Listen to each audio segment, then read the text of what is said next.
I am so happy with how this looks for the Rangers. We have a pitcher, Jack Leiter, and he is a dude. And while I do think his hitting is worse than Derek Jeter, it's not that far off. You're not mentioning 2006. You can mention the other people, not 2006. Oh, just because I bought the best soap doesn't mean your room's going to be clean. It just leaves it to where I don't believe that the Canadians had a shot. I really don't like the Clippers just kind of sending it in when they're like... Hi, this is Kelly Forbes with the Dallas Stars, and listening to Outsiders Opinions with Kevin and Austin. What's up, y'all? Welcome to our MLB Opinions of the Week. I am Kevin. I'm joined by the man who this team is his foe because he is a Yankees fan, Austin. Yeah, so Roman Anthony signed an extension. I think it was 8 years, $130 million, correct? Yes, that sounds about right. 8 years, $130 million. It gives them control till 2034. Yep, because it would be after this season. Yeah, 8 years.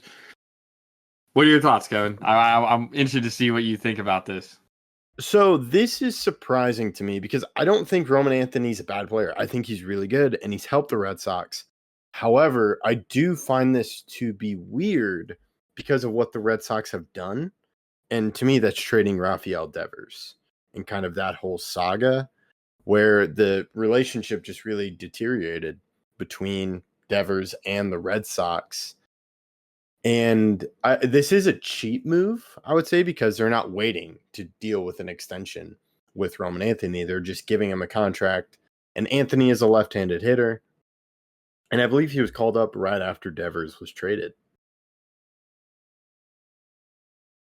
I think it was before Devers was traded that Roman Anthony was called up. Okay. So my thing is just what is the direction with the Red Sox? Was it just they've been playing extremely well recently, right? Mm-hmm. They're the top wild card team.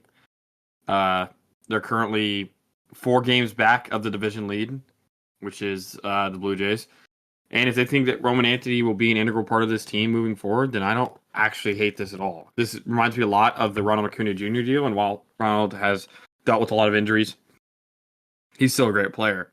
And Roman Anthony's been very good this year. He only has 2 home runs in 47 games, but he does have a 809 OPS and has 1.8 WAR.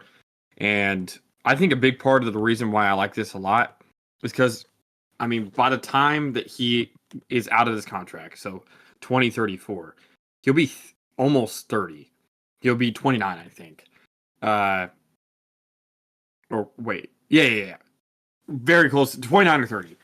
And that's really a point where you can make a decision about how much longer do you want him to stay in Boston. And this is really a cheap deal for the league for the Red Sox if he's very good.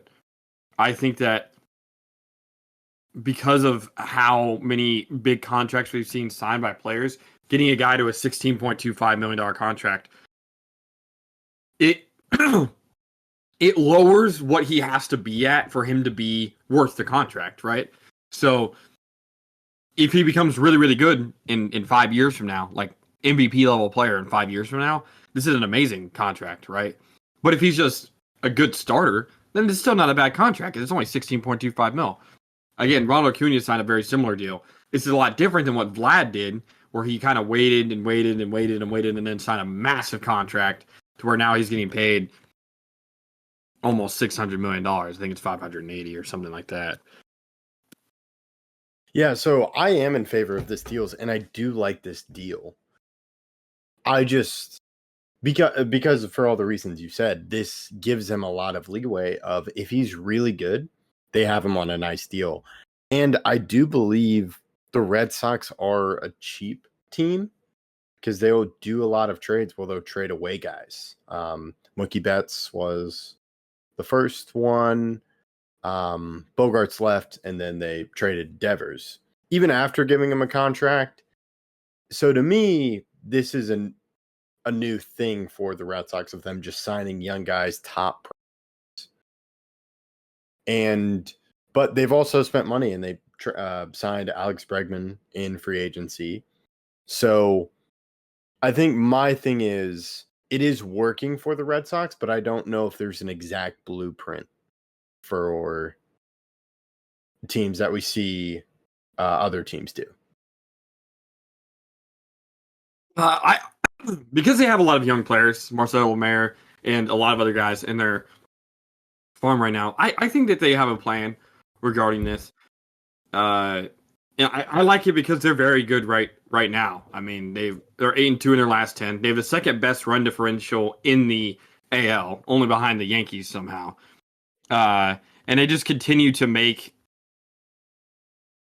good moves when it comes to their farm system. They've been drafting extremely well recently and also developing players at a very good rate. So as long as they stay on that path, I do kind of like how they're moving forward.